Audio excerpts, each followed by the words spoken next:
कहानी की शुरुआत में हम औरिया के सबसे पहले राजा को देखते हैं जो अपने सैनिकों के साथ निकलते हैं। वो ड्रैगन को मारने के लिए गुफा के अंदर जाते हैं। ये ड्रैगन उनके गांव पर अटैक करता था, जिसके बाद राजा आगे बढ़ते हैं। तभी वो ड्रैगन आ जाता है और एक एक करके सभी सैनिकों को खत्म कर देता है और आखिर में राजा अकेला बच जाता है। अगले सीन में कहानी सदियों बाद की दिखाई जाती है, जहाँ पर एक अलग गाँव है। हम एक राजा की बेटी को देखते हैं जिसका नाम एलिडी होता है, जो पेड़ काट रही होती है। यहाँ इस जगह पर काफी ठंड भी होती है। यहाँ पर इसकी छोटी बहन भी होती है जिसका नाम फ्लोरिया है। दरअसल एलिडी अपने गांव के लोगों को लकड़ियां बांटती है ताकि वो अपने आप को गर्म कर सके और भोजन उपलब्ध कराने में मदद करती है। तभी उन्हें एक शाही गाड़ी नजर आती है जो उनके महल की तरफ जा रही होती है। उसके बाद वो दोनों राजकुमारी अपने राज्य में आती है, जहाँ से कई लोग पलायन कर रहे होते हैं क्योंकि अब ये जगह रहने लायक नहीं है और भुखमरी के कारण लोग मर रहे हैं। इसके बाद वो दोनों अपने पिता लॉर्ड बेफोर्ड और सौतेली माँ लेडी बेफोर्ड के पास आती है, जहाँ औरिया की रानी इजाबेल एलिडी से बोलती है कि तुम बहुत खूबसूरत हो, और वो अपने राजा बेटा प्रिंस हेनरी से शादी के लिए प्रस्ताव देती है और फिर वो चली जाती है। इधर एलिडी शादी के लिए शुरू में झिझक रहा था, मगर उसके पिता ने जोर देकर कहा कि अगर वो शादी कर ले तब उनके लोगों को मदद मिलेगी। साथ ही अब उनका खजाना खाली हो गया है और उन्हें नहीं पता कि उनके लोग अगली ठंड तक बच पाएंगे या नहीं, इसलिए एलिडी सहमत हो गई। अगले दिन एलिडी और उसका परिवार एक जहाज के जरिए औरिया के लिए रवाना होते हैं। उसके बाद रास्ते में उन्हें कोहरा दिखता है, जहाँ कई ड्रैगन की मूर्ति को हम देखते हैं, जिसे देखकर पहले तो वो हैरान हो जाते हैं मगर वो ज्यादा ध्यान नहीं देते। उधर एलिडी इस रिश्ते से खुश नहीं होती है और वो किसी अजनबी से शादी नहीं करना चाहती है। अगले सीन में वो सभी औरिया पहुंच गए होते हैं। ये जगह देखने में बहुत सुंदर होती है और फिर उनके आगमन पर सभी परिवार के लोगों का बढ़िया स्वागत होता है और वो लोग महल की भव्यता से प्रभावित होते हैं। उसके बाद एक गार्ड उन्हें महल के अंदर ले जाता है। उसके बाद एलिडी को उसके कमरे में लाया जाता है और वो अपनी बालकनी से बाहर का सीन देखकर हैरान हो जाती है, जिसके बाद वो आराम करती है और फिर एक रात को एलिडी सोने की कोशिश कर रही होती है मगर उसे नींद नहीं आती। तब वो बाहर देखती है, उसे दूर पहाड़ पर एक गुफा के अंदर जलती हुई आग नजर आती है। अगले दिन एलिडी की परीक्षा ली जाती है और इसाबेल उसे कुछ सवाल करती है जिसमें वो पास हो जाती है। उसके बाद एलिडी राजकुमार हेनरी से मिलती है और वो उसकी कृपा और बुद्धि से बड़ी इम्प्रेस होती है। इसके बाद इसाबेल कहती है कि हमें लड़की पसंद आई और हम चाहते हैं कि हम दोनों की शादी कल ही कर दें, जिस पर एलिडी का परिवार खुश हो जाता है। इसके बाद इजाबेल एलिडी के पिता से शादी के बारे में बात करने जाती है। इसके बाद एलिडी और हेनरी टहलने जाते हैं ताकि वो एक दूसरे को समझ सके।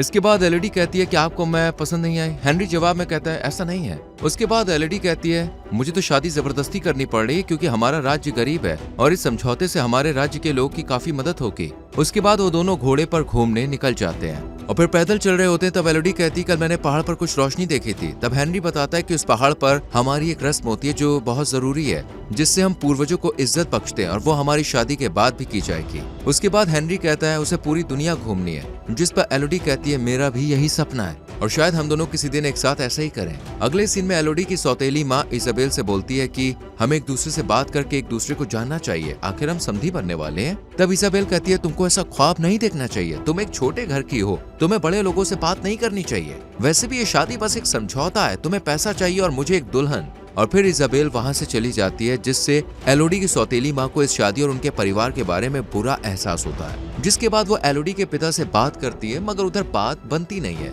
अगले सीन में रात को एलिडी की माँ एलिडी के पास आती है और कहती है कि ये शादी एक गलती है और साथ ही उन लोगों का बिहेवियर बुरा है जो भरोसे लायक नहीं है और उसका अपना मन बदलने के लिए अभी भी समय है। लेकिन एलिडी शादी करने का फैसला करती है। अगले दिन एलिडी तैयार हो जाती है और फिर एलिडी और हेनरी हाथ पकड़कर मंडप में आते हैं जहां दोनों की शादी हो जाती है। इसके बाद इजाबेल एलिडी को नई राजकुमारी घोषित करती है, जिससे सभी लोग खुश होते हैं। उसके बाद एलिडी अपने परिवार के लोगों से मिलती है जो यहाँ से निकलने वाले होते हैं और फिर एलिडी और हेनरी वहाँ से अपने शाही रथ में बैठकर आगे की रस्म के लिए निकलते हैं। जिसके बाद वो आगे बढ़ते हुए पहाड़ों पर जाते हैं, जहाँ पर एक गुफा होती है जहाँ सोने के मुखौटे पहने लोगों का एक समूह उनका इंतजार कर रहा होता है। और वहाँ पर इजाबेल आती है और एलिडी को बताती है कि हम अपने राज्य को बचाने के लिए ये रस्म सदियों से करते आ रहे हैं। और फिर एलिडी को एक कॉइन देती है। जिसके बाद इजाबेल कहती है कि जब हमारे पूर्वज इस जगह पर आए थे तब उन्हें पता चला उनके अलावा इस जगह पर एक हैवान भी है जो खून का प्यासा है और वो हमारे राज्य के लोगों को मारता था।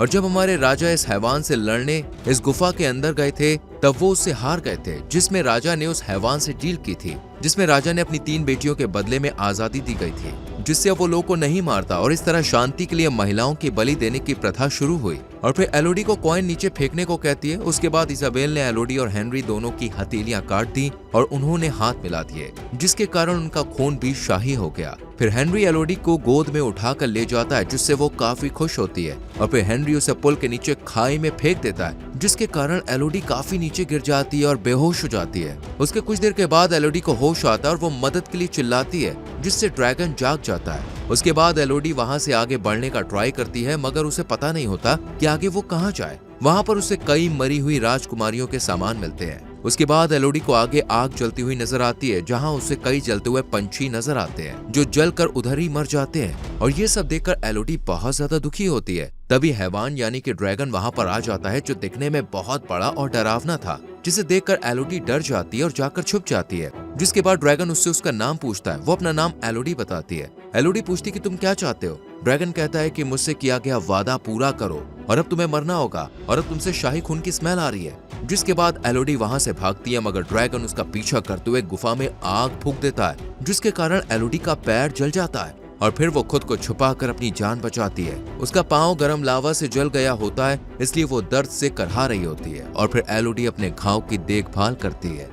उसके बाद एलोडी आगे बढ़ती है और फिर एक सुरंग में गिरने के बाद एलोडी को चमकते कीड़ों से ढकी गुफा का एक हिस्सा मिलता है। वो प्रकाश के उजाले के रूप में इस्तेमाल करने के लिए उन्हें अपने कपड़ों के बैग में इकट्ठा करती है। उसके बाद उसे पास में ही एक झील दिखती है, जिसका पानी गंदा होता है। वो ऊपर बर्फ के टुकड़े देखती है, फिर वो अपना मुंह खुला रखती है ताकि पानी उसमें टपक जाए। तभी ड्रैगन बर्फ पिघलाकर वापस आता है और एलोडी पर आग फेंकता है, मगर एलोडी बचकर एक गुफा में भागती है, जहाँ ड्रैगन उस तक नहीं पहुँच सकता। फिर उसे एक कक्ष मिलता है, जिस पर पिछली राजकुमारियों के नाम और दीवार पर एक नक्शा उकेरा हुआ था। जिसके बाद एलोडी को काफी दुख पहुंचता है और फिर वो वहीं सो जाती है। जब वो सो रही होती है, एलोडी उन महिलाओं को सपने में देखती है जो इस गुफा में छुपी थीं। उनमें से एक दीवार पर भूल भुलैया का नक्शा बना हुआ है, जबकि दूसरी लड़की उससे कहती है ये सब झूठ है। एलोडी जागती और पाती है कि कीड़ों ने उसके जले हुए घाव को ठीक कर दिया है, जिससे वो खुश हो जाती है और फिर एलोडी बाहर निकलने की उम्मीद में आगे बढ़ती है। उसके बाद एलोडी को आगे जाते हुए एक जगह से रोशनी निकलती हुई नजर आती है और वो नुकीले क्रिस्टलों से ढकी एक ऊपरी सुरंग तक पहुंचती है, जहां उसे विक्टोरिया का मुकुट मिलता है। वो क्रिस्टल को कगार के रूप में यूज करते हुए सुरंग पर चढ़कर उतरती है, जहाँ एक खुला स्थान है, जिससे पता चलता है कि वो पहाड़ के किनारे पर है और एलोडी वहां से बच नहीं सकती है। तभी उसे नीचे कुछ सैनिक नजर आते हैं जो एलोडी को आवाज दे रहे होते हैं। फिर एलोडी आवाज लगाती है, मगर उसे कोई भी सुन नहीं पाता। तभी ड्रैगन उसे पकड़ने के लिए आता है, मगर वो सही समय पे पीछे चली जाती है। उसके बाद ड्रैगन कहता है 3 ले लिए 3 देने होंगे और यहाँ से कोई नहीं बच सका है और तुम्हें भी मरना होगा। जिसके बाद ड्रैगन वहाँ से चला जाता है। उधर एलोडी आगे बढ़ती है, तब उसे कुछ सोने के साथ 3 मरे हुए ड्रैगन के अवशेष मिलते हैं, जिससे ये पता चलता है कि रानी ने उससे झूठ बोला था। राजा और उसके सैनिकों ने गुस्से में आकर ड्रैगन की 3 बेटियों को मार डाला और राजा ने ड्रैगन के सामने घुटने टेक दिए और उससे कहा कि तुम्हें जो चाहिए मैं तुम्हें दूंगा। इसलिए ड्रैगन ने उसकी 3 बेटियों की मांग की। दूसरी तरफ हम एलोडी के पिता को देखते हैं। स्थानीय लोगों को उसकी मदद करने के लिए नियुक्त किया गया है ताकि एलोडी को बचाया जा सके। इसके बाद वो लोग उसे ढूंढने के लिए आगे बढ़ते हैं। तब ड्रैगन आता है और एक एक करके सभी को खत्म करता है और फिर एलोडी के पिता के पास ड्रैगन आता है। तब वो उसे छोड़ने को कहते हैं। तब ड्रैगन उनसे एलोडी को उसके सामने आने को कहता है। उधर एलोडी उस समय ड्रैगन के पास पहुंचती है। जैसी वो छिपती है, फिर वो देखती है ड्रैगन उसके पिता को बता रहा है कि एलोडी जीवित है और देख रही है और वो उसके शाही खून को सूंघ सकती है। उसके पिता एलोडी को छिप कर रहने का आदेश देते हैं, जिसके बाद ड्रैगन उन्हें मार देता है और एलोडी की खोज शुरू कर देता है। उधर एक बचा हुआ सैनिक ड्रैगन का ध्यान भटकाता है ताकि एलोडी अपने पिता को अलविदा कह सके और वो उसे रस्सियों का उपयोग करके भागने के लिए कहते हैं। उसके बाद एलोडी के पिता की मौत हो जाती है, जिसके बाद एलोडी रस्सी की मदद से ऊपर चढ़ती है और ड्रैगन उसे रोकने के लिए आग फेंकता है, मगर वो बचकर बाहर गिर जाती है और फिर एलोडी अपने पिता का घोड़ा लेकर वहाँ से भागती है। उसके पीछे ड्रैगन होता है। तब एलोडी वहाँ घोड़े से उतरकर एक चट्टान के अंदर छुप जाती है, जिसके बाद ड्रैगन घोड़े को आग लगा देता है। लेकिन जब ड्रैगन को वो नहीं मिलती तब वो गुस्सा हो जाता है और पूरे पहाड़ में आग लगा देता है। दूसरी तरफ एलोडी की सौतेली माँ और बहन फ्लोरिया बंदरगाह पर उसका इंतजार कर रही होती हैं। उधर उन घटनाओं से क्रोधित रानी इजाबेल बलिदान देने के लिए उनके शिप में आ जाती है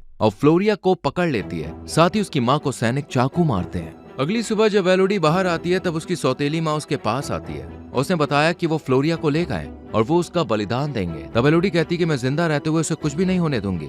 उसके बाद एलोडी फ्लोरिया को बचाने के लिए निकल पड़ती है। दूसरी तरफ इजाबेल फ्लोरिया के हाथ से खून निकालती है और अपने हाथों से मिलाती है और फिर उसे खाई में फेंक देती है। फ्लोरिया चिल्लाते हुए नीचे गिरती है। उसके बाद ड्रैगन उसे उठाकर आगे जाता है, फिर उसे नीचे रख देता है और कहता है कि तुम्हारी बहन अगर बचाने आएगी तब उसका भी यही हाल होगा। तभी एलोडी हथियार के साथ उधर आ जाती है और छुपकर ड्रैगन का ध्यान भटकाती है ताकि वो फ्लोरिया को ड्रैगन ड्रैगन से बचा सके। उसके बाद एलोडी फ्लोरिया से बात कर ही रही होती है कि तब ड्रैगन उनके पास आ जाता है। तब एलोडी ड्रैगन को बताती है कि उन दोनों से झूठ बोला गया था और उसे एक कहानी सुनाई गई थी, कैसे ड्रैगन ने गांव पर कहर बरसाया पर राजा ने असल में तुम्हारे बच्चों को मारा था। जिसके बाद ड्रैगन कहता है वो तुम्हारे पूर्वज थे इसलिए तुम्हें मरना होगा। एलोडी कहती है वो मेरे पूर्वज नहीं थे, लेकिन फिर ड्रैगन उसे पकड़ लेता है और फिर दोनों में एक भीषण लड़ाई शुरू हो जाती है। फिर ड्रैगन आग छोड़ता है जिससे वो पानी में गिर जाती है। उसके बाद वो ऊपर आती है और फिर ड्रैगन उसे पकड़ लेता है। तब एलोडी उसकी आंखों में हमला करती है, पर जब वो हार मानने वाली होती है वो मरी हुई राजकुमारियों की आत्माओं को अपने साथ महसूस करती है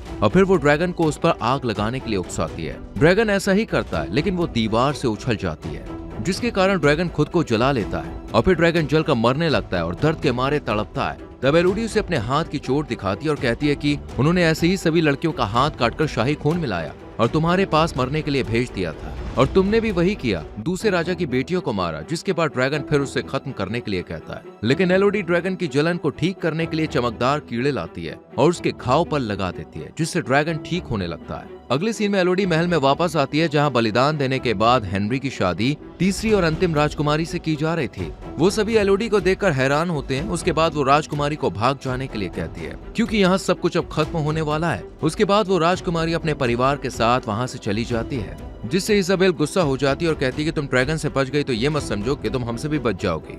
जैसी एलोडी महल से दूर जाती है ड्रैगन आता है और महल में आग लगा देता है जिसमें पूरा महल जल जाता है और सभी लोग मारे जाते हैं। जिसके बाद एलोडी ड्रैगन के साथ बाहर निकलती है। अगले सीन में एलोडी, फ्लोरिया और उनकी सौतेली माँ साथ में होते हैं। एलोडी अपनी माँ से कहती है कि अब वो उनके राज्य को संभाले। उधर उनके लोगों को जीवित रखने के लिए काफी तादाद में सामान होता है जिससे उन्हें मदद मिलेगी। उसके बाद वो अपने राज्य की तरफ बढ़ते हैं जहाँ ड्रैगन उनके साथ उड़ रहा होता है और फिर कहानी यहीं पर खत्म होती है। दोस्तों, अगर आपको इस मूवी की एक्सप्लेनेशन अच्छी लगी हो तो वीडियो को लाइक और शेयर करें और चैनल को सब्सक्राइब करके बेल आइकॉन प्रेस करें जिससे आने वाली वीडियोस आपसे मिस ना हो। मिलते हैं आपसे अगली वीडियो में। Till then bye bye, take care.